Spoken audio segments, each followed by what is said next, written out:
สุดขาวเมื่อนี้สุดแดงด้วยเห็นถึงการเปลี่ยนแปลงน้องจงบอกเลยนะว่าสิ่งใดที่เพศให้น้องต้องได้เปลี่ยนแปลงตัวเองมาอย่างเข้มแข็งในวันนี้น้องคิดว่า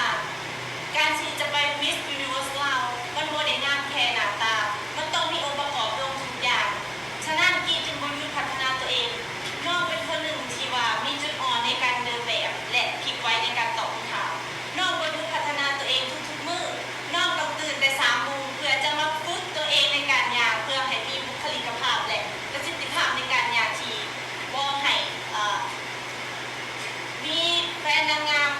ส่งเขามาหาน้องว่าน้องต้องพัฒนาจุดใดมีจุดอ่อนจุดใดและน้องพร้อมที่จะหักจุดนั้นเขามาเพื่อปรับปรุงตัวเองให้เป็นคนที่สมบูรณ์กี้จะบอกตัวเองอยู่เสมอว่ากี้จะเป็นเจี้ยกระดาษ A4 หรือว่าเป็นน้ำที่โบเต็มแก้วเพื่อจะให้ทุกคนเติมเต็มให้มีเติมเต็มและสมบูรณ์แบบที่สุดแม่จะถามนะพอดีในโซเชียลนะส่วนมากกระแสก็จะเชียร์เลยบุกี้เยอะที่สุดนะตอนนี้แต่ถ้าเกิดว่าพรุ่งนี้ไฟนอลแล้วเกิดพี่ไม่ได้ตำแหน่งวิชวลราวนะพี่จะรู้สึกยังไงสำหรับน้องคิดว่าถ้าว่าน้องไม่ได้ Miss Universe ปีนี้ลึกๆกับมีความเสียใจนิดนึงแต่ว่าเขาก็จะปลอบใจตัวเองว่าอย่างน้อยเขาก็ได้เห็นเต็มที่ถึงจะไม่ได้ปีนี้ปีหน้าก็ยังมีน้องเชื่อว่าความพยายามอยู่ใส่ความสำเร็จอยู่มองนั้นสำหรับที่แล้วที่จะแต่งงานลำบากเนาะว่ากันเลยที่มาตื่นแต่4 โมงตอนมือเนาะว่าแต่งแล้วไอ้โมนี่จะถามยิ่งตื่นมายิ่งถามในคนนี้ในการประกวดการรู้สึกเวลามันจับการในการแข่งขันและการฝึกซ้อมที่ยากหลายที่สุดใน16 คนนี้ยอดอย่างสำหรับกี้คิดว่าถ้าให้กี้เรียนย่างไทยกี้บ่ย่างไทยเพราะกี้คิดว่ากี้มีความมั่นใจในตัวเองก่อนที่กี้จะออกจากบ้านมากี้มีความมั่นใจว่าตัวเองก็เป็นคนหนึ่งเป็นไม่ยิ่งล่าคนหนึ่งที่มีศักยภาพและมีองค์ประกอบที่สมบูรณ์ที่สุดที่จะไปบนเวทีระดับสากลได้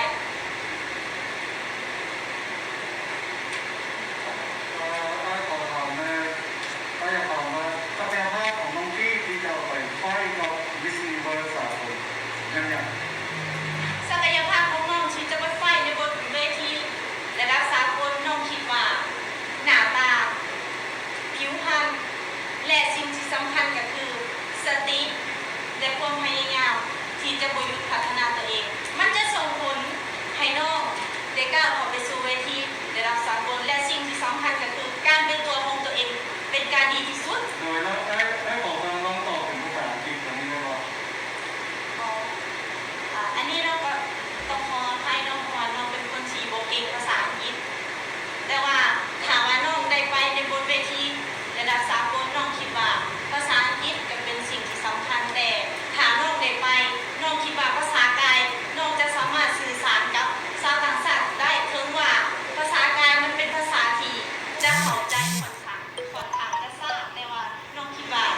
ในจุดนั้นน้องคิดว่าภาษากายเป็นสิ่งที่น้องต้องเห็นในตอนนั้นสมัยนี้น้องที่ได้ขอถามแม่เพราะว่าการที่ได้ภาษาเนาะบางเข้ามือของบริโภคน้ำเขาดังนั้นมีหลายปีที่ภาษาหลายคนนอกหลายประเทศที่บริภาษาอังกฤษมีการเสียใจย้อนมามือบริโภคน้ำและสำหรับน้องเนี่ยน้องตัวน้องซีอยู่ในกล่องได้รอและสามารถผ่านความข้อนี้ได้รอโดยน้องคิดว่าถามว่าน้องไปน้องมูบรมนำย้อนว่าน้องบ่ได้ภาษาอังกฤษแต่น้องก็จะพยายามปรับตัวของหาหมู่เพื่อจะให้หมู่เข้าใจว่า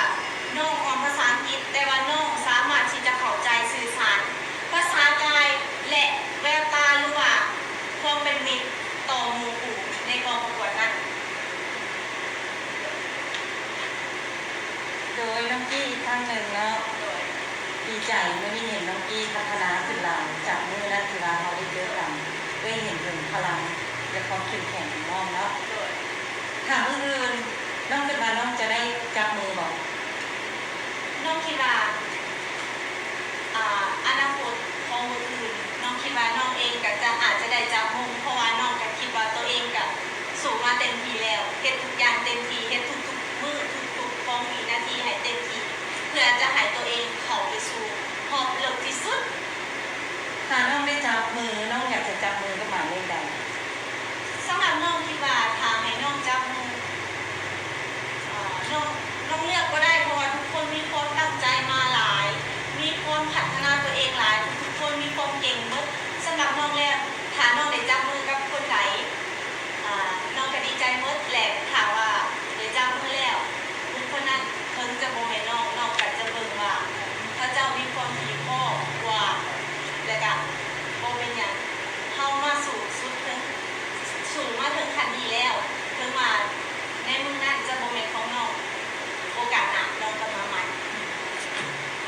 แล้วขอถามอีแบร์แรกอะอยากให้น้องกี้ทักทายเป็นภาษาอังกฤษน้อยหนึ่งก็ได้เวลาเห็นมือ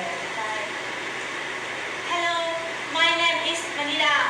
Nenhomala. I'm 26 years old. I'm from Seventy Province. ของแบบสนิทมองทั้งแบบเล่นแบบไปพูดกับเจ้า Hello, hello. What's your name?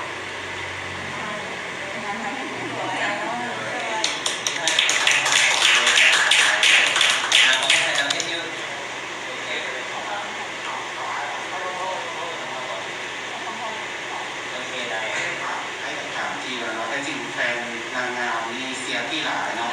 แต่ว่าใน16คนนี้ทุกคนพร้อมอยู่แล้วแหละทุกคนจะได้มงอยู่แล้วมาซิงกันเนาะแต่ว่าไอ้จะเอาจากใจน้องยี่ว่าให้หมายเลขเดียวน้องจะมอบมงให้หมายเลขใดย้อนหน่อย ถ้าให้น้องเลือกกรุงเทพน้องก็จะเลือก MUM 202เพราะว่าน้องคิดว่าเราเป็นคนที่มีความพร้อมทางกายบ่ว่าจะเป็นการงานเรื่องการเว้าการแนะนำตัวน้องรู้สึกว่าเรามีพลังบวกเวลาน้องอยู่กับเราแล้วน้องรู้สึกว่าตัวเองมีพลังบวกเพราะฉะนั้นเราจึงเป็นคนที่เหมาะสมที่จะไปไฟอยู่เวทีในเราสามคน ด้วยเหตุผลอย่างน้องบนเลือกตัวเอง เพราะว่าการพัฒนามาทางเรื่อง ก็ได้ถามต่อเนาะสมมติน้องมีโอกาสได้เลือกระหว่างเลือกตัวเองกับเลือกคนที่น้องเล่ามาน้องจะเลือกใคร ถ้าในเรื่อง